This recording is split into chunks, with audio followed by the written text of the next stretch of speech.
Good evening and welcome. It's now 6 o'clock. I'm handing over to Dr. Sharon Harbour. Dr. Harbour, over to you. Thank you.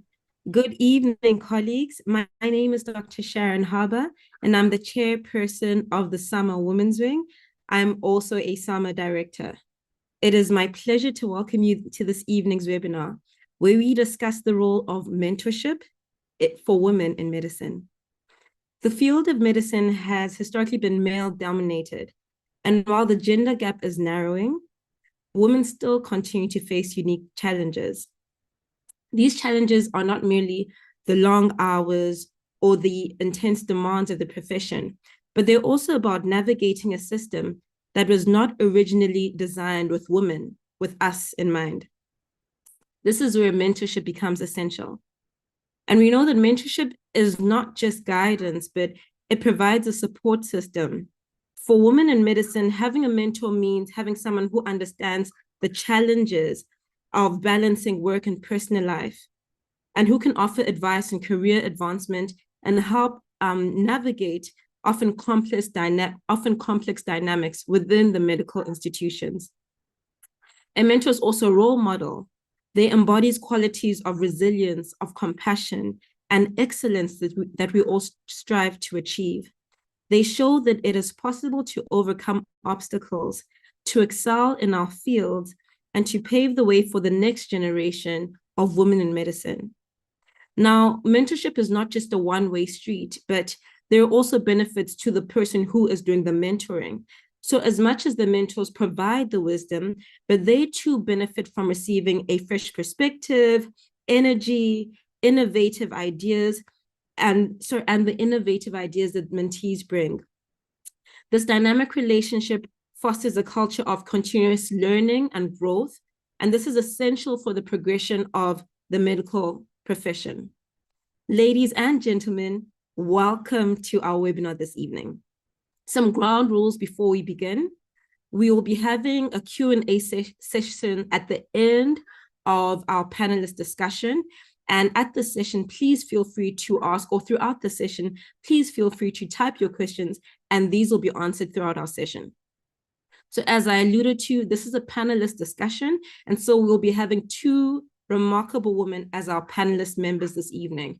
We will be engaging with them and chatting to them about their own mentorship journey, the lessons they have learned, some of the challenges they have faced, and how they've begun to overcome those challenges, and perhaps even messages on how you yourself can identify a mentor in the future.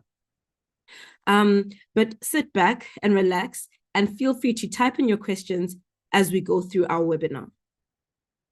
Our first speaker for this evening is Dr. Nombulelo Metuse. Dr. Nombulelo Patricia Metuse was born in Welcome in the Free State Province. She grew up in my hometown, King Williamstown, in the Eastern Cape, and she obtained her MBCHB degree from the University of Limpopo, Medunsa, and her master's degree in plastic surgery at the University of Pretoria. Please note that she was the first Black female to specialize in plastic and reconstructive surgery from University of Pretoria, and that's remarkable. She has been serving in the public sector for over 12 years and in the private sector for 5 years. Dr. Metuse has a special interest in cosmetics, aesthetics, and craniofacial plastic surgery. She is extremely passionate about teaching, and she believes that an informed patient is the most compliant, and that's why she invests more time in educating her patients. Welcome, Doctor. Our second panelist for this evening is Professor Salome Maswime. Professor Maswime is originally from Botloko, Limpopo Province. She is the head of global surgery at the University of Cape Town. She is an obstetrician and a gynecologist, and she is a member of the Academy of Science South Africa. She is also a fellow of the Next Einstein and a World Economic Forum Young Scientist Laureate. She completed her MMed and PhD in obstetrics and gynecology and did a postdoctoral fellowship at the Massachusetts General Hospital and Harvard, and this was funded by the Discovery Foundation. She has worked in various hospitals in South Africa, including Chris Hani Baragwanath Hospital in Soweto. Her research interests are global obstetric surgery and placental science. And she's also an advocate for women's health and women's rights and equity in healthcare. She has received numerous awards for her tenacity and her commitment to maternal health. And she was acknowledged as a trailblazer and young achiever by the President of South Africa in 2017, but also voted as one of the top 200 young South Africans by Mail and Guardian in 2017. And in 2021, she was recognized by the Encyclopedia Britannica among the 20 shapers of the future of medicine. Professor Masume, Dr. Matuse, welcome. I think some of your mics might still be muted, so please unmute your mic. Thank you so much. It's a great pleasure to be here. Thank you. Thank you. Thank Just you. a heads up and grace for our panelists. They have not had sight of the questions I'll be asking them. So give them a moment as they reflect on some of these questions. So aside from your tremendous careers, can you tell me a bit, maybe I'll start with you, Prof. Who is the woman behind this profile? This young Mail and Guardian top 200? Sure, that's a very, well, I guess interesting question, because I try to be very deliberate about not being two separate people, but being myself wherever I am. And I describe myself as a very simple person, very ambitious, yeah, I've always had big goals, big dreams, but I also, yeah, come from a simple rural background in Limpopo, and my family is probably the most important thing to me. And so balancing, yeah, hard work, leadership, and everything, whilst just being an ordinary mom, trying to get the most done, and trying to use their 24 hours to do everything that they need to do, which often feels impossible. So that's really me. I think I'm just, yeah, not a very sophisticated person, but I'm also quite ambitious at the same time. I think that's amazing. I think it's amazing that you can be true to who you are, but still have that ambition. Dr. Matuse, over to you. Just to tell us a bit about Dr. Haba, and good evening to all our listeners. Like you've said, my name is Nombulelo. I was born in Welkom. I grew up in Eastern Cape. I was raised by the domestic worker, and then, yeah, I didn't have money to go to varsity. So, and then God provided. I joined the military. There was a program at that time, Department of Defense Youth Foundation program. They funded my studies. And I was able to earn a salary while I was studying, and then take care of my family. And then when I finished, I did my internship at the one military hospital. When I was finished with my ComServe, and then they offered me an opportunity to go to specialize. That's how I became a plastic surgeon. And then I went as Steve Biko. I worked there for some couple of years. I was the head of craniofacial unit there, the PEDS unit. We're doing the cleft surgeries. Now I'm full-time in private, so I'm so passionate about what I want. I set my goal. I know no boundaries. Once I've set my mind to it, I know that it can be done. So looking at my story from nothing to be where I am today is because I never received a no. I remember when I joined the military, there was a time that my bursary has been offered to someone else. They offered me a second choice. I refused. By the time I went to Medunsa, I didn't have a scholarship because they took me off the list because I didn't want to take the second option. I wanted what I decided I wanted to do. And then 3 months down the line, and then they came back, said that, okay, we've actually rethink. It's okay. You can continue study medicine. And I didn't even know how I was going to survive that year. So that experience taught me that is nothing impossible. If I've made up my mind to it, I just go for it. I'm a wife and I'm a mother and I love God. So those are the anchors that whatever that I do, it is to make sure that it nurtures those. I get my priorities clear in everything that I do. Thank you. Wow. Yo, that's amazing. I think moving on, so your journeys for both of you aren't really journeys that have been modeled, I guess, before. Maybe especially your journey, Dr. Matuse. And so have you had any mentors along the way? If so, how was that experience for you? Or were you always the one trying to figure things out on your own? Okay, I've had mentors, and then but in all of that, I had to know who I am first. Because if you don't know who you are, you can be a duplicate of someone else. So I didn't have one mentor. I'll have like maybe two or three mentors for different areas of my life. Then for as the mother, I'll have a mentor. As a wife, I'll have mentors for that's for my spiritual journey. For my careers, I'll have different people, both males and females, and I take what I see, okay, this one is relevant for my journey, because we also need to understand that as we get mentors, they are sharing their wisdom, they are sharing their journey with you. So you need to learn from their wisdom, but in the midst of that, don't lose yourself. Learn the principle and apply it to be the best version of yourself, but not because sometimes because they love you, not out of bad interest or anything, but they can channel you to try to be the mini them or their best version of them and all of that. So you need to be able to be firm in certain things that, okay, I appreciate that and I respect it, but I think this is the route I want to take. So that is very important as well. So yes, I do value mentorship in our journeys in life. Thank So you. And my- yes, So I would say I've had mentors, many, many mentors.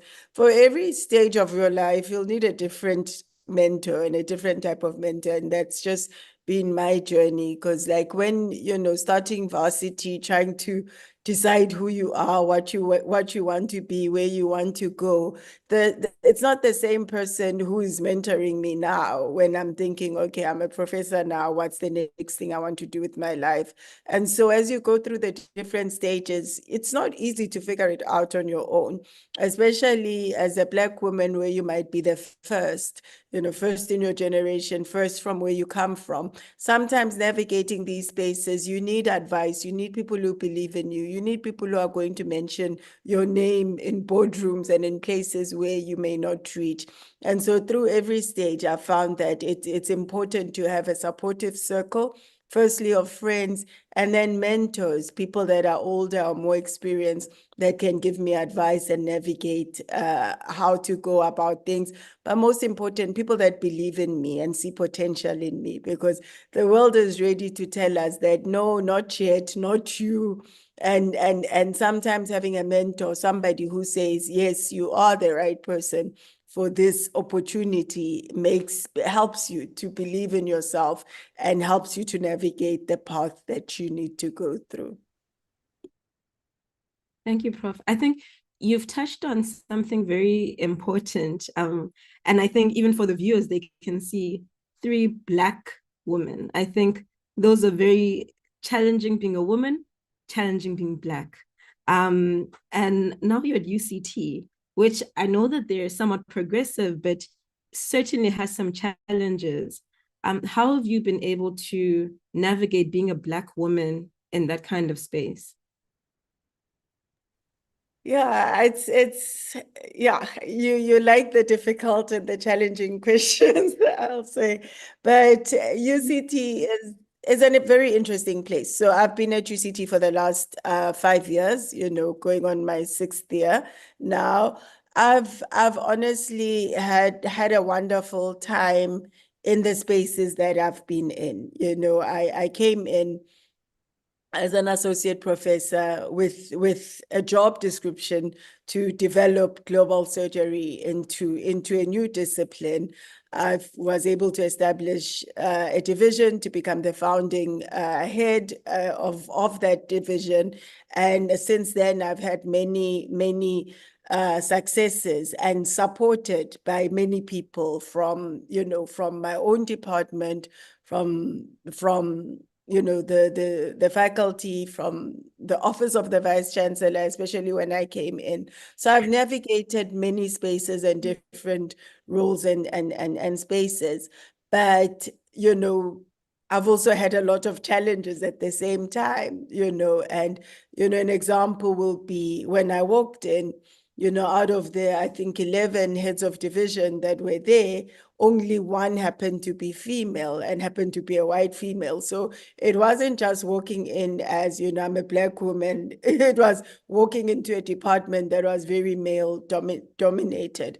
But since then, things have changed. Our head of department isn't a man anymore, is female, is a Black female, colored female. And so things have changed in that regard or in that particular space. But we all have different stories to tell, different realities to share. And so my experience of UCT has been, sometimes when you've got a vision and a dream and people are able to support you, you're able to achieve a lot more. And that's kind of the story or the narrative that I have had in this space. That's amazing. And for you, Dr. Matusa, being the first Black female who graduated as a specialist in plastic and reconstructive surgery, I mean, so I went to medical school in UCT as well. And I think what was always interesting is like the moment they maybe saw me in, because we had to wear these green surgical gowns, it was always assumed that I was the nurse or like the nursing assistant. And now for you being the first person in this specialty where they've never seen a Black woman going through this specialty, how was that journey for you?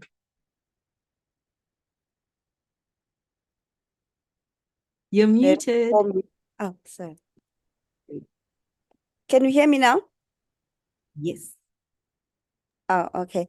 It was an interesting journey. There were other two women who were there before me, but because of sometimes things can be tough in the program, and then they didn't finish at varsity. They didn't finish their med through. Then I was able to stay in until the end. So when I found that background, what I did, I always compartmentized my problems.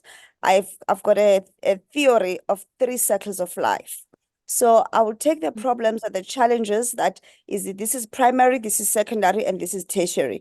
Primary, I'm here to do my med and I'm going to finish it. So all my resources, 80% of my resources, we are channeling it to primary. So at all cost. So let me not exhaust my energy with secondary and tertiary problems that are not impactful, that might cost the primary reason why I'm here.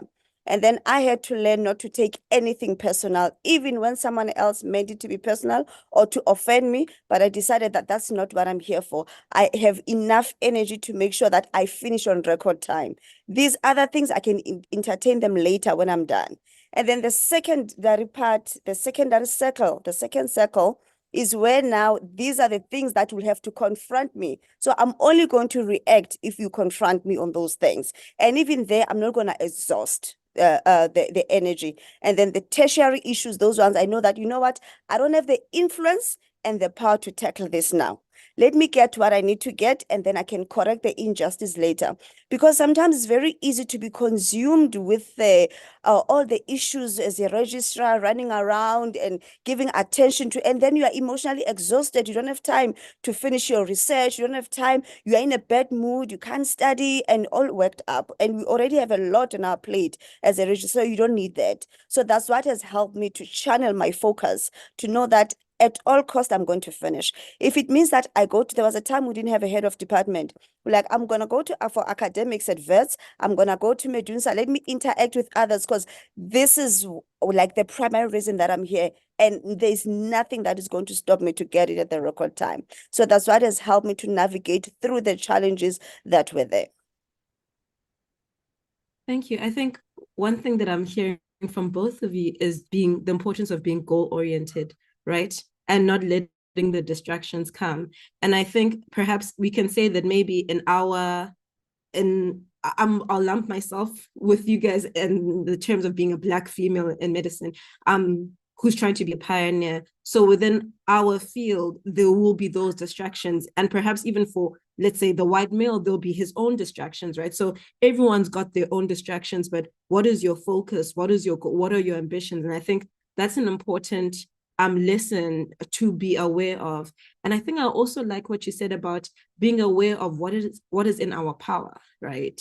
What we have the ability to change, and making sure that that doesn't distract from the thing that we have the power over, which is ourselves, our ability to study, whether we want to get this degree or this MEd. So thank you. Thank you so much for that. I noticed you guys also said that you are both moms. And being both moms, how have you managed and ensured? And I know that something that some women often also struggle with is, things like maternity leave, planning kids, and how kids affects their career. So how has motherhood impacted your career, or how has your career impacted motherhood, and how have you been able to merge those things? Because it sounds like you're pretty successful at both. Prof, you can go first. So I think for me, there was never a separation, right? I fell pregnant during my reg time. It wasn't like reg time was gonna stop because I'm pregnant and had my son during reg time, and then I was writing my exams a few months later, and like life just had to carry on. And then afterwards I was doing my PhD and fell pregnant during the second year of my PhD, and I was funded. So again, there was no maternity leave. You're on a funded PhD program, and it's like you just need to manage your time and set your goals and take a few weeks off, but you've got milestones, you're accountable to funders and all of that. So and thereafter it was like, with all of these things happening, you have to raise your kids. You have to, like, family has never stopped just because, I'm trying to get my achievements and stuff.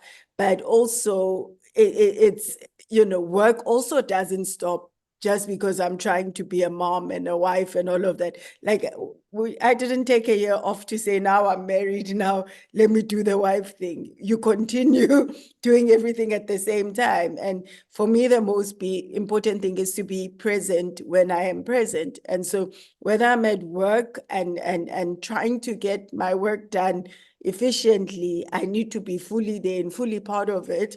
And when I'm at home and trying to be a mom and a wife, I have to be fully there and fully present, and just acknowledging the different roles and responsibilities. Much as to everyone, I may be the head of global surgery. To my children, I'm not. I'm their mother. To my husband, I'm his wife. He's not married to the head of global surgery. He's married to Salome Maswime. And I understand that, and I understand the different roles and responsibilities that I have in the different parts of my life that I play. And so I try to separate those, even though they are related to each other very closely.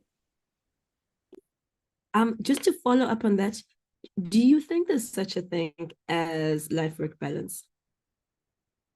Of course, we always want to sound like we've got it all together and call it balance. There's no balance, We're like literally trying to get from day to day, and we're trying to not drop any important balls, and that's how it is. Sometimes I'll be away, I'll be in another country. I get a call saying that my kids have not been picked up from school. I'm in Germany trying to, do the most, and I have to pause and sort out things that need to be sorted out at home. So there isn't, in my opinion, this ideal, world where we say you've got it all together and you're balancing it all. I think what is important, as I said, for me, is that when I'm with my family feels most valued. And when I'm at work, my colleagues also feel that I'm giving the most to my work, and I'm not, and I've got some sort of balance in how I distribute my time and activities. Thank you. Now for you, Dr. Matuse, full-time private, full-time mom, full-time wife, also full-time Jesus's child. How are you coping? Okay, I like that question because at times we want this balance because we want to separate these things. It's like I have to divide myself to fulfill all these roles. But then at our home, we had to come up with what we call the 25th hour. So with the 25th hour, what we are doing, that means we are being productive together. So sometimes what will mean that instead of me going to the gym 3 times a week, I'm going to go 2 times a week. And then the other days, I'm going to go for swimming with my son. So we're doing it together. And then we're doing it homework. And then my husband is there and our son is there. So we make it a fun time as much as he's doing his homework, but then we are integrating with other things. So we are cheating it somewhere so that we're creating that time. So that's what has helped us. But the other thing that had helped me to deal with the guilt as well, that to know that, you know what, Nombulelo, I am a plastic surgeon, I am a mother, I am a wife, I'm someone's friend, I'm someone's daughter. So I need to embrace all these heads. So it doesn't mean that now the other one must take more than the other. So let me just embrace, because I'm more fulfilled when I do all of these. And even the people around me, they need to understand that so that they know. Sometimes I'll take my son to the office. Then, okay, while he's there in the playroom, and then I'm busy seeing the patients, just for him to have an idea of the environment, who is my mother? You know, she's also has all these other heads. So if I love her, let me also try to support. Sometimes our quality time with my husband, it means that we need to be working on something. And then when we finish it, like, well, we are proud. This is what we've achieved together. That's what it means, because you married me knowing that this is who I am. So I don't need to sacrifice one for the other. But then let us work together to make sure that I become the best version of myself. I was also pregnant when I was doing my final year in reg time. And then I had to figure it out. I was breastfeeding and I'm writing my exams in 2 months' time. And I'm busy drawing my flaps. And at this time, I need to feed the baby. You know, all I had to jiggle around. And then there's private now. There you have a toddler, you have all of this. But things just work out. We just need to remove the guilt that if you are not at home, there's something, or they are calling you at school, your son is not well and you're at work, you won't be able to do it. At that moment, that's where I am. If there's something I can do about it, I will do. If not, then the father will go there, because right now I'm wearing the head of being this specialty that I've chosen. So there's the patients that are in front of me that I also need not to rob them of that. So, and then that also meant that there's some days that's why I had to be full-time private to give myself time that, okay, at least 2 weekends, I'm not working. Friday and Saturdays, I'm with my family. So that they clear. And then the other days, okay, 1 day a week, let me give some time to myself. Let me go to the gym. Because sometimes we focus on being someone's mom, someone's wife. But what about you yourself? Sometimes you just need to be one with yourself and know, am I still aligned? What is in my mind? What is in my spirit? Is it what I'm executing? Am I really happy? You know, and then you just get that energy, you gather yourself, and then also praying, having some time for prayer as well. So you also need that time. As much as we have got all those titles, don't forget also to spend some time with yourself. Thank you. So when you guys were talking, you remind me of a conversation I had with Prof. Glenda Gray. And she often said that, you know, women are often described as career women, and career women in a bad connotation, like there's something wrong in you pursuing this career. And what I'm getting from this is that the more you give of yourself to these other parts, the more your cup is filled to give back to your family, the more you are a better wife because you're happy because of all these other goals that you're doing, right? That there's so much to us that fill us more than, and I know as much as our family fills us, but making an impact in other ways also fills us, and also, you know, translates and relates back to our family. So that's something I think society cannot look down upon, and something that should be celebrated because we're able to show up in all these different ways. But back to mentorship, because I've digressed quite a bit from mentorship. Are there any, in fact, let's talk about, you know, your own careers and women who are in more junior in medicine.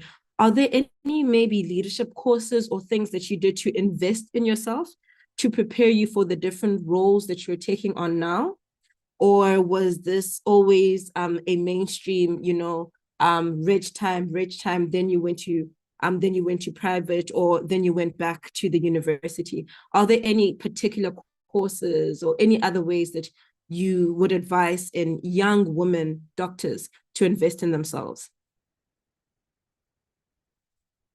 So maybe I can start. So I was a bit unconventional during internship when most people were doing or considering a diploma in child health, for example.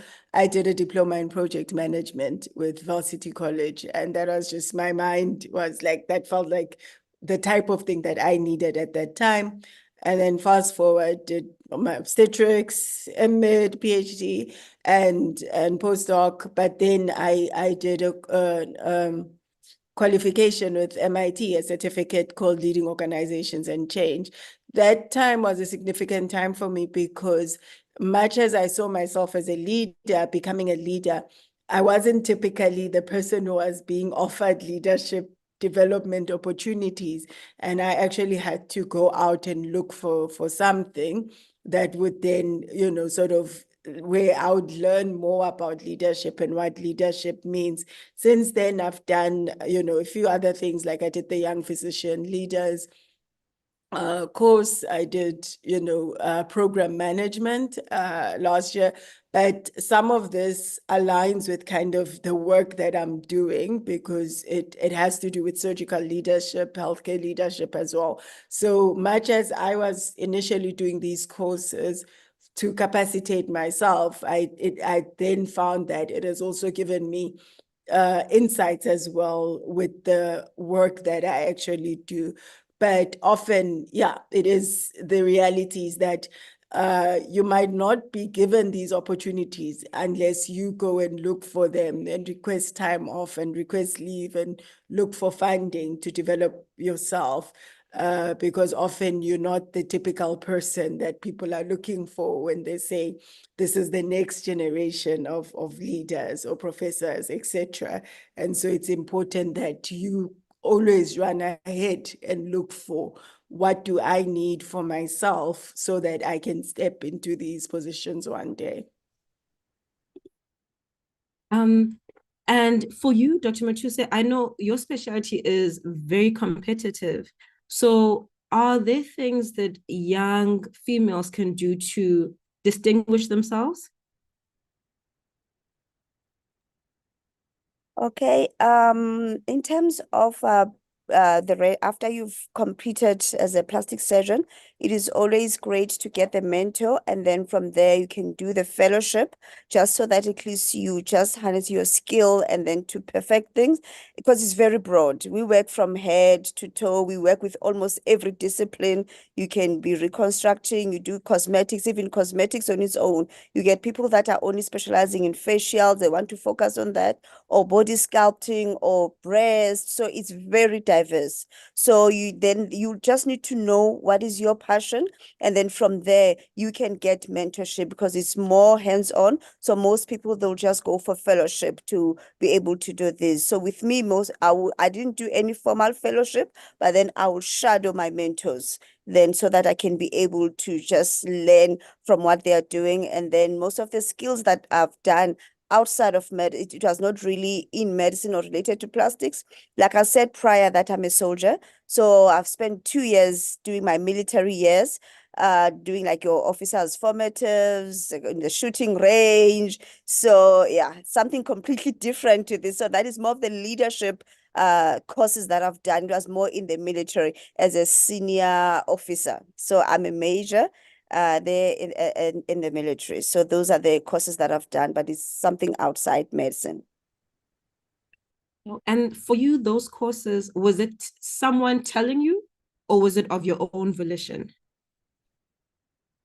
It was part of our program. So yes, it was just part of our program for just to complete, because what they will tell you that you are a soldier first before you are a doctor. Okay. And I think for you, the military played quite an important role in terms of your funding and your grooming.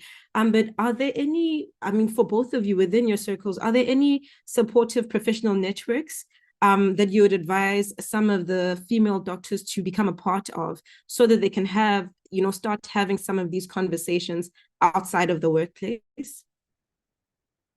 Perhaps Prof can go first and then Dr. Machuse.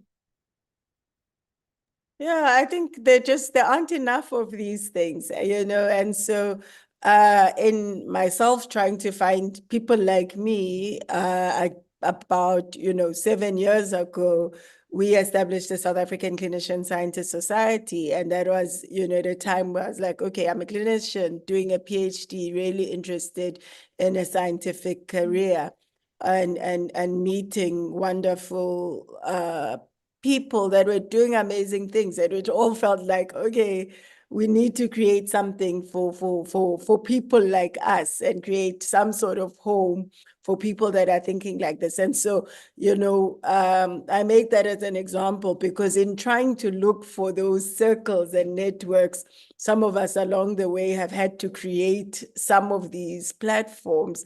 We don't know whether they are doing what they are meant to be doing, but I'm just saying there aren't enough of these things, and you do find that you may need to create new circles. I mean, I know Young MD, which is, quite incredible as well. And so I think there's more and more initiatives trying to provide mentorship and support so that those who are aspiring to becoming great can find other people that they can relate to. Thank you. Thank you. Dr. Matuse? Thank you. I haven't been part of any formal mentorship programs.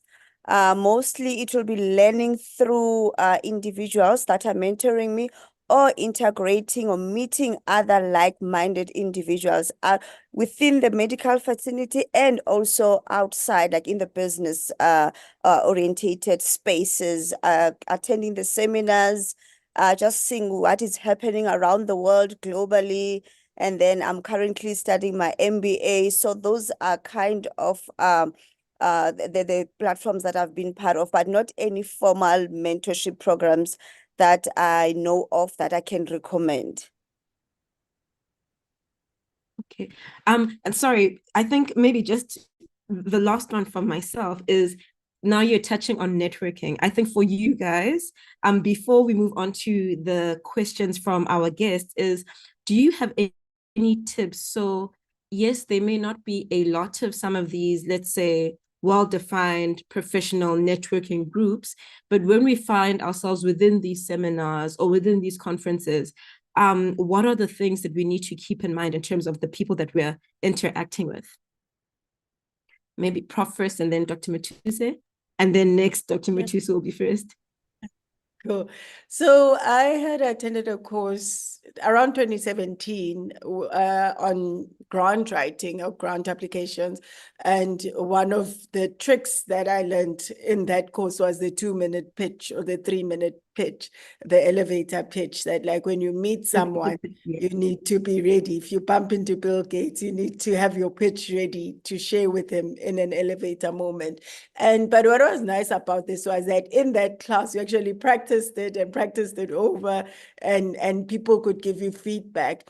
And after that, that was where I learned the importance of networking and learning how to use simple networking moments to sometimes develop what may turn into lifelong relationships or very strategic relationships or partnerships. So I had gone to a conference in Vancouver about a year later. This was the FIGO Obstetrics and Gynae Conference.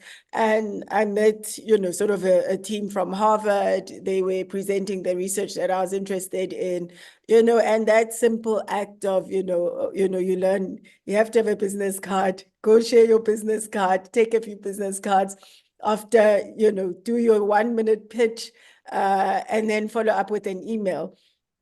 And later, then when the Harvard opportunity came up and I had to now look for who's going to be my research supervisor, it was as simple as sending emails to those people that I'd met a year before who were already doing the type of research that I was interested in. And then things were able to tie up together. And like next thing, I was there with them and part of them. And those are things, the power of networking, that yes, we may be shy and not wanting to, it is sometimes intimidating, but you never know what doors you unlock just by being at the right place at the right time and saying the right thing, being intentional about it. And so it's important to learn to use some of those skills. Thank you. Thank you. Dr. Matuse? Okay, I think for me, those who are close to me, they know I always say relationships are a currency. If you nurture them, there's something that you are going to gain from it, and there's something that you are going to give in for, you are going to offer as well in this relationship. And never be intimidated by someone else's greatness, because they are great because they've learned some principles. So what I make it clear that when I meet someone who's greater, that I aspire to be like them, I want to know what is it that they know that I don't know. I make it clear upfront that I want to know the principles. I know there's a price that you paid for you to be where you are. That's what I want to understand, so that I can apply those principles for myself to be the best version of myself, not to duplicate you. So that is very important. And also just to honor those people, that I acknowledge that you are allowing me access, you are granting me access into your space. You've paid the price for this wisdom and this knowledge that you have gained, but now you are giving it freely for me. So I need to honor that and acknowledge it, you know. So yeah, that's what I stand on when I meet someone. Thank you. Relationship is a currency. Thank you. I like that. Dr. Matuse, so I'm now moving on to the questions from the group. The first one says, Dr. Matuse, what income options are there for women who need to take maternity leave while in private? Sure. Okay, I think it depends on what specialty you're doing. For instance, I also do a lot of medical legal reports in my private practice. So those are the other things that I'll do when I'm in maternity, that I know that at least after the baby is bathed, is eaten, then I can type the reports. Those ones, they don't need me to be out there. And then the other thing is that especially as surgeons and clinicians, we are trained to offer service ourselves, but we don't prepare our practice that even in your absence or when you are working somewhere else, you need to be able to still make money. So if you have a space, then make sure that you optimize it, you utilize it. For instance, I use garments for post-op for my patients, whether they've done a breast reduction or tummy tuck. So instead of me sending them somewhere to go buy those, I might as well sell them. There's products that you need to use for them for scarring post-op to improve. You sell those things, you know, so that at least even when you are not at your practice, there's still income that is coming in. Then even when you are in maternity leave, there's money that is coming in. So those are just some of the options that are more specific to my journey, but I hope that will also help you to just think in your space, what is it that you can do that doesn't need you to leave home? So basically, as doctors, don't just focus on the skill that you have, but how can you be a bit more business-minded? All right. Next, Prof. Salome, what financial challenges, if any, does one face when starting a PhD? I assume you cannot focus on clinical work as much, so no income from commuted overtime. Yeah. So, I mean, there are various options of doing a PhD. So first of all, you know, if you go the option that I went, 2 years full time, I was funded by, you know, through the Carnegie Corporation of New York. I got a stipend. The stipend was below my wage salary, even though I was a consultant at the time. So there was a bit of a dip moving from when I expected to be increasing my salary went down instead in my first 2 consultant years. And that is possibly the fastest way to do a PhD, but you have to kind of set in your mind that this is a sacrifice I'm making. You know, they advised us at the time that you're not allowed to do locums, you're not allowed to do private work, because they wanted us just to focus and just, you know, if you wanted to make additional money, you had to declare those things. But that also takes you out of clinical work completely, and not everyone wants to do that. And so there are scholarships that also will buy out some of your clinical time so that you're able to balance out being a clinician but doing your PhD. And these differ by university. Some universities may allow you to buy out, 1 day a week, for example, but some universities don't. You're like either 100% there or not. And so these are the kind of negotiations that one may have to have for themselves, or if there is a program that exists already that allows you to do both at the same time. That seems to be the more ideal way of doing it, but then you might take longer than someone who's doing it full time. I think it's all about choice at the end of the day, and I've seen some people quite doing all three. Men, I can't think of women, but men who are doing a PhD plus working in public and private at the same time and still managing to meet their milestones. Not all of us have got that grace and can do it, but I think everyone needs to kind of make their personal decision that this is what I'm going to do. This is the sacrifice that I need to make, and just go for it and give it your best shot. Thank you. I think once again, like you mentioned an important thing about the sacrifice. What is the goal? What am I willing to sacrifice at this point to meet that goal? Okay. Next question is, have you ever felt underqualified for a position you want? And how did you overcome that and go for it regardless? So this is to either of my panelist members. I think all the time, no one wakes up and says, I want to be head of global surgery. So the journey itself is about dreaming big and knowing that, what are the chances that this could ever happen? When I went from associate professor to full professor, I took a chance. I told my HOD, I think I'm ready for my application to say full professor. They said, maybe not yet. And I was like, but I think I can. So deep down, I knew I'm taking a big chance. I felt underqualified, but I had to put up a brave face and say, I think I qualify right now, and I'm willing to let it go to the panel and let the panel decide. So yes, we will feel underqualified. We've got imposter syndrome all the time, but you also learn to overcome. And there's an art of also learning to believe in yourself. And we try things, we apply for jobs, we don't get them, but though not getting a job doesn't mean I'm not good enough, And so it's just, understanding who you are, trusting yourself and your value and what you bring to the table, and that it won't always be acknowledged by everyone, but there are times where you have to be vulnerable and put yourself out there. And if you get it, thank God. But if you don't, it's not the end of the world.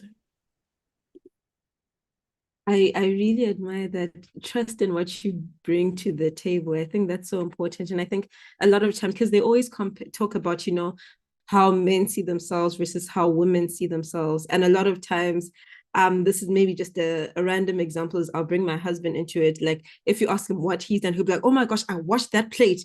And I'm just like, one plate. And it'll be like the million. And whereas for us to see or to give ourselves recognition, I'll be like, I did this, I did this, I did this, I did this. And I think you're right in the sense that we need to be aware that sometimes maybe our default is maybe to be slightly afraid, or perhaps to feel slightly less than, but to trust in, we've made it this far, man. There's something, we've got something, and we deserve to be here. So thank you for that. Dr. Matuse, I don't know if you want to add anything, but I've got lots of questions.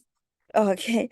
Yeah, I think it happens all the time. I remember when my head of department is Steve Biko, was like, okay, we've got a lot of backlog from COVID for all the cleft lifts and palates, and we've got a sponsorship from Smile Foundation. I need you to head the PITS unit. So I'm like, what? I don't think I've got what it takes. I mean, you look at all the craniofacial surgeons, I don't think I've got all the experience. All those voices, they come, it's like, no, you've got what it takes. If you need me, I'm here. And then there was a head of maxillofacial surgery as well as Steve. You're like, no, you can do this. We can do it together. I'll join with you some few cases. The ones that you feel like you're not comfortable with, just call me, then I will be there, you know. And then in no time, you feel like, oh, okay, this is not that bad after all. But you also had to take that step. You know, so having people who believed in you. I remember I had a friend of mine who always tell me, this is just small water. This is just small water. You can do this. You know? And then you just go in and then you go try it and like, oh, it's actually working out. And when you're there, you're like, okay, it's actually not as bad as I thought it would be. I've got what it takes. And now you start having your own opinion. You start finding your identity in it, what you prefer. Now you start talking about surgeon's preference. No, there are different types, but this is my preference. Before, when you started, you had no idea. You had no opinion. You relied on just reading every night before. You just checking in and double checking on people that this is what I think I will do for this patient. But now all of a sudden, now you can have a different opinion, you know? So that's growth. If you don't put yourself out there, then you won't grow. I think it's so reassuring. So, like newly qualified specialist as me, maybe 2 months ago, and it's so nice to hear specialists being like, okay, I was done, but I didn't know everything. And I think, you know, even during reg time, for us, I'll say, is that you put a lot of pressure into qualifying, into finishing, that by the time you finish, it's a little bit anticlimactic because you thought you'd be the master of everything, only for you to finish and you're like,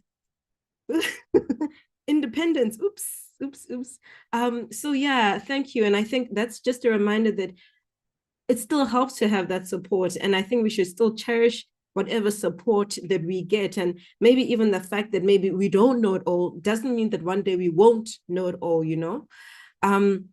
So next we have another question that says, how did you identify and approach your mentors?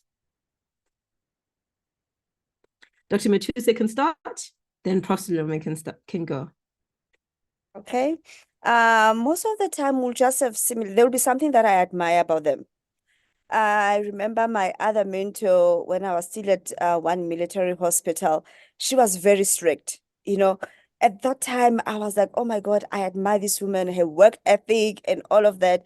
But she had this time, and you try to get close, but then the way she's just so rigid. But then you just keep trying, which there's something, you know, sometimes you can't point at a finger like there's something about this woman. There's something of me that is in her, and I'm not gonna let it go until only later on when I finished and I was still my first year of internship. And when I'm done, she signs my book. She's like, okay, you are registrar material. When are you going back to school? You know, what do you want to do? Do you want me to write a motivation? And I'm like, you hammered me the whole 4 months. I thought you didn't like me. Honey, you just saw something. So the same way I saw something in her, she saw something in me. And then she decided to put me under her wing, you know. So there are all those different tasks. So sometimes you'll just see that, okay, I like the way they're doing certain things. I would love to learn. But for me, it's really mainly about principles, because I just don't want to lose my identity in all of this. I want to, okay, if this person is great, what makes them great? You know, and then I will pursue that relationship, you know, and then I'll just try to find myself in the spaces where they are. If I know, okay, she'll be there in this meeting, okay, I'm gonna go there and I'm gonna go introduce myself. Let me see how it goes. And most of the time, when the student is ready, the teacher is ready. And Prof, for you? Yeah, I think I agree completely. And it's often just a relationship, two people who click in that way. And sometimes you declare it where, I mean, it seldom starts off as walking to someone and saying, please, can you be my mentor? And there are some of those where I have started that relationship like that. And it's a genuine, yes, let's set up times, meet each other and have some sort of schedule. But there's also been people that, like, you know, a year, 2 years after mentorship has been going on, someone suddenly says, you know, this one is my mentee. And like, I'm like, yes, I am, you know. And so it's nice when it's natural, when it's a relationship. But it doesn't always have to be declared. And even when it's declared, it doesn't have to be formalized. But mentorship is actually happening and taking place. Yeah. Thank you. Our next question, She would like to inquire about strategies for female registrars to navigate the multifaceted aspects of our identities and the expectations beyond the medical field. Specifically, how can we address these dimensions without appearing as though we are seeking to avoid responsibilities or seeking preferential treatment? I assume that this may be responsibilities being a wife and being a mother. And, I'm just going to take my own liberties and say perhaps it is how can you, be a good wife, be a good mother, and maybe sometimes that means you need to leave a bit early from work, or maybe your child is sick. How can you do that as a registrar and it not look like you are passing off work or seeking preferential treatment? Okay. I'll start with you, Prof. Oh, okay. Okay. I mean, not much for me to say, but I just feel there must be an acknowledgement that I think being a reg is possibly the hardest time in the medical career in the South African setting. I say that because I mentor, I supervise, and I've gone the journey myself, but I mentor and supervise people at different stages of their careers, from medical students, regs, PhDs, MScs, and I do find that people that are the regs struggle the most because so much is expected out of them, whilst also they're just trying to navigate life at the same time and don't receive the same grace that everyone else receives. When a reg falls pregnant, they are asked, "Where's your Mirena?" Just for example, whereas anyone else, it's fine, it's expected and all of that. So I do think that, there should be ways of, I don't know, making reg time to not be as challenging, costly as it is personally for individuals. And all, yeah, I don't want to give strategies. I don't have those strategies, but I do want to acknowledge that having walked and mentored people at different stages, I do think that reg time particularly demands more out, especially out of women, than other stages of the medical career. And I don't know how we navigate that better. Yeah. And then Dr. Matuse, I think you had a child during red time, yes? Yes. I think I will answer for both parties.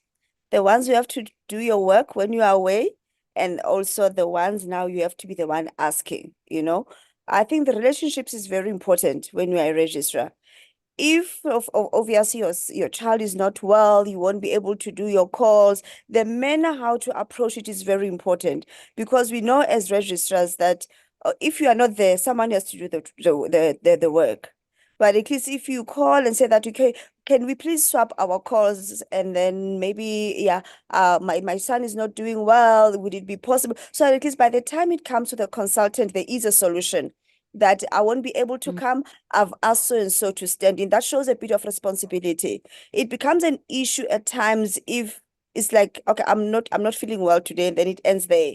And then even your colleagues, they feel like a bit like, okay, what's gonna happen now? And then the other thing, if it becomes more often, now the people start to, if people, they know your character, that you are at work every day, and when you are there, you are present, and you are also caring other people as well. You are understanding when they are not able to do certain things, to step in for them. It makes it easier also for them to step in for you when there are issues, but at the same time as well, I know it's not easy. Sometimes you will get that look that, oh, okay, because you are a woman, you think that you're special. All of us have children and all of those things. So you do get such things. But let us also put the balance in the manner how we approach it. I think any reasonable leader would understand if I come and say that I won't be able to come to work for this next 3 days, but I've arranged so and so to stand in the gap for me. I will do her calls on this day. That sounds like someone who's responsible, So yeah, I think that is my take to it. That also the relationship with your colleagues. Because sometimes you find people that you work together. We all know that someone must be off on December, on the weekend of the 16th, the 25th, and someone must cover. But you can't take leave from the 16th until the 2nd of January. So you are already creating, those things amongst your colleagues. At least if you guys sit down, okay, who's doing Easter this year? Who's doing what? Those things are so in communication, it makes it better. But if now there's someone who always wants to take all the holidays, then people will complain. So I just want us to be sensitive and look on both sides. Yeah, thank you. I think you make an important point that as much as you have a valid reason, I have some compassion as well for those who are carrying or shouldering the burden. Okay, so there's a next question that says, I'll make this one quick because we're running out of time. So this one's, I'll dedicate this to Prof. Just for interest's sake, do you feel that you're respected by your male and even female colleagues as a female head as much as a male head would be respected? So maybe 5 years ago, I would have cared more. Now I don't care. So I don't know. I try not to be, I guess you surround yourself with people that respect you, that listen to you, they gravitate towards you, you spend more time with them. You don't walk into spaces where you are unwanted, where people are going to call you names, are going to criticize you. When I walk into hostile environments and see I'm not welcome, I quickly move away because I've got my safe spaces. I don't need to be in your company if you don't want me there, and so, yes, matters of disrespect, undermining by race, age, gender, all of those happen. But you do get to a stage in your career where you can choose the spaces that you walk into, and you can comfortably walk in those spaces without having to surround yourself with all the negativity. So right now, I think I don't, it's not something that really matters to me. I believe in the work that I do, in what I'm contributing. Those who don't believe in it, it's fine. They can have their opinions. It's also okay. But I don't surround myself with that level of negativity. At least I try not to. I think this, for me, reminds me of what Dr. Matusa was saying earlier with regards to primary, secondary, and tertiary, and focusing your energy. That are we going to focus our energy on convincing the people who have already made their decisions, or get on with it and carry along those who are aligned with the vision? So yeah, thank you for that. Colleagues, for those who are online, please note that there's a poll that you should be filling out. So please, in our last few minutes, if you haven't filled out the poll, kindly do so. We have 2 last questions before we round up. The next question says, having interacted with Prof. Masimwe, oh dear. There we go. Having interacted with Prof. Masimwe at the UCT leadership course in global surgery, I found her to be nurturing and feminine while simultaneously being firm and in control. How has she managed to maintain her feminine energy in a world that calls for the Black woman to be masculine and combative to be heard? Whew, this question. So a simple way of asking that question, which I've been asked before, was, why aren't you an angry Black woman? And at some point, I mean, we go through a lot, and which can make you angry, upset, and whatnot, hostile and everything. But I think very early, I guess, in my career, I felt I needed to embrace who I was. Like I can't change my race. I can't change my gender. Those are the things that are non-negotiable. That's who I am. So let me get over that stuff and embrace what I bring to the table.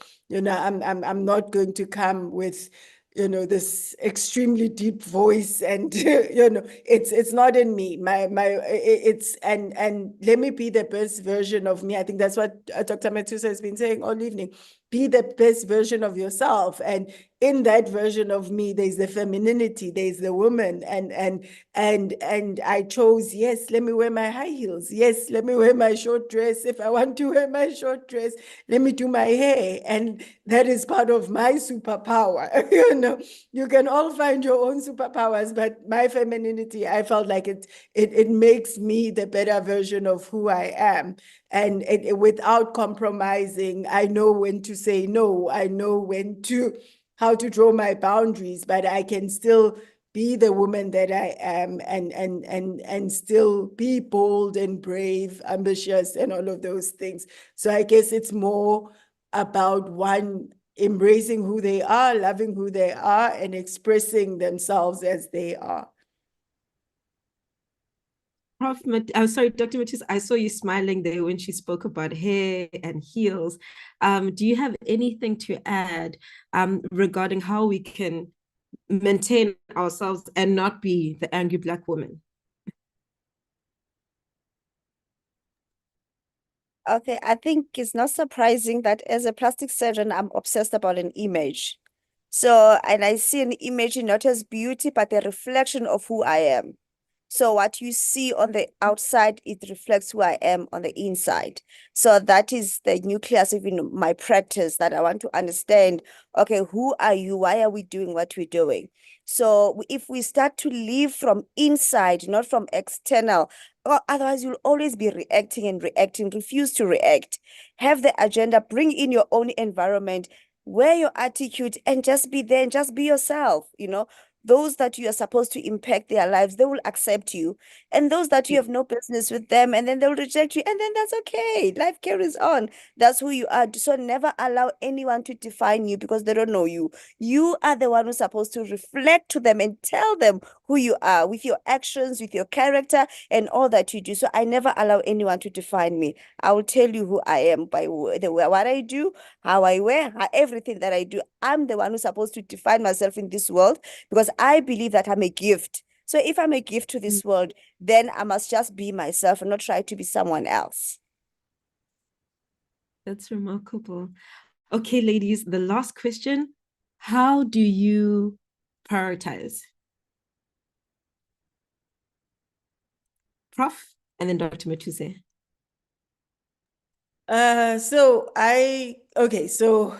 I selfishly put myself first, and when I say put myself first, I always say, remember that young girl before you had a husband and children and all of that. What did I want to become? What did I want to be? If I feel like right now the priority is in me getting my next promotion, there's a purpose for which I was born. We're not just randomly here. So I always feel like before we go into all the roles, you need to put your purpose on life first, because that's why you were born.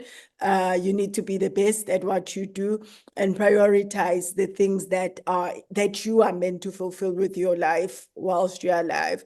And then I put my family next, my husband, my children, my parents, and all of that. And so I always feel like if I'm at peace when I know that my home is together, is peaceful, because as women, you can be achieving all of these things, but then the minute you hear things are not fine at home or a child is sick and all of that, you're not going to be able to concentrate wherever you are in the world. So I always try to ensure that my family comes next, whether I'm at home or not.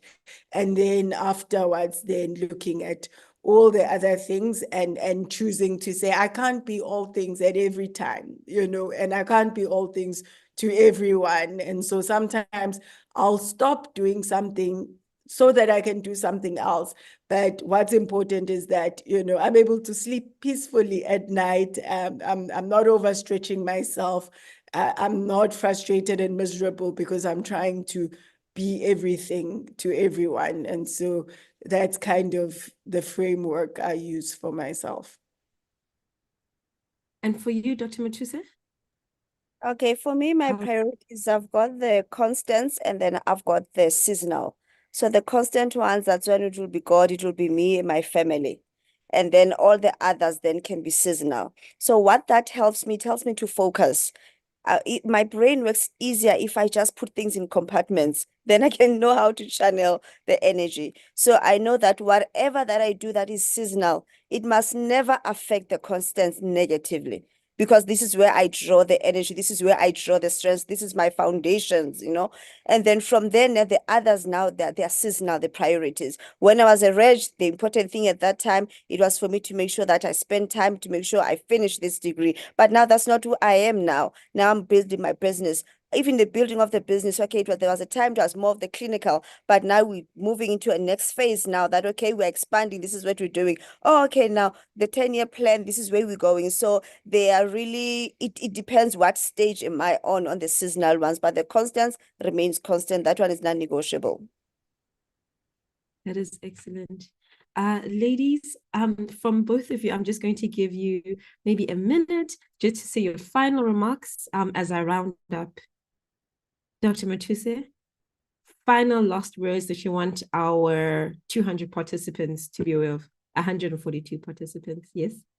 Okay, I just wanted to say thank you so much for inviting us and also taking this time to listen to all this. I think this was a very valuable meeting, because most of the time we always want people to perform at work, but we don't get to know who is an individual and look at the other aspects that affects who they are. So at least here the social life was covered, the professional or the market space was covered as well, so that we are dealing with the holistic individual, so that now we don't have someone who's a great surgeon, but now you are failing at home. So I just wanted to say that also the last thing that I just want you to remember, that just live from within, not from external.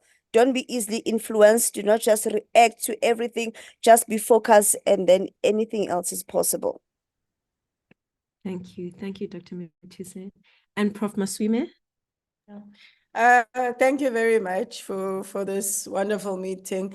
And more and more I'm learning to say we need to, as women or as Black women or all of us, whoever you are, focus at being the best at what you do. Yes, we want to be the first, but in a world where they've been gynecologists forever, being the first, Black gynecologist, for example, it's good, and it means someone allowed you to be that. There's a lot of politics around that, but being the best gynae in your area is the real achievement, when you start doing groundbreaking things that no one has done. And being the best has got no gender or race. It talks about an excellence and us tapping into those gifts that are inside of us and unleashing them. And so I think for those of you who are looking for, what can my contribution be in whatever you're doing, aim to be excellent at it, and people will notice, and eventually your rewards for whatever you do will come. Thank you. Wow, thank you. Thank you so much. I think on my side, I thought that my job was only to facilitate and make sure that our participants got to hear, but there's also been a lot of grooming and a lot of learning that I've had. And I think the key take home for me, and what I hope that a lot of our participants have gotten from this, is just this pursuit of excellence that I'm seeing for both of you. But that pursuit of excellence requires you to shut out the noise and to shut out other distractions, because today the distraction is being a Black female. Tomorrow there'll be another distraction, but figure out what your focus is. Your focus, career currently, there's family as well, there's this, and what makes you come alive, right? And then you do that, and you do all those excellently to the best of your ability when you can, right? And I know Prof. Masimo also spoke about being present wherever you are. So when you're at work, be there. When you're a wife, be the best wife. I have a friend who says she's a perfect registrar, a perfect mom, a perfect wife. Be wherever you are, strive and be perfection in where you are. And then lastly, I can't leave this meeting without saying, ladies, the Women's Wing is having a brunch on the 15th of September. Our hope is that we can create more spaces like this where we can interact with the likes of Prof. Maswime,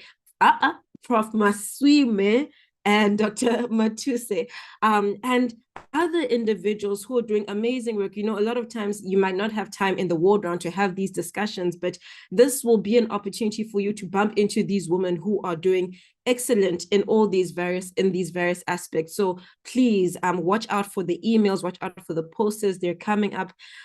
Prof and Dr. Matuse, thank you so much. Thank you for your time. I know that you're crazy busy, but we are so grateful for this opportunity and that we're able to tap into just these parts of you. So thank you so much. Have a wonderful evening, and thank you to all our participants. Good night, everyone.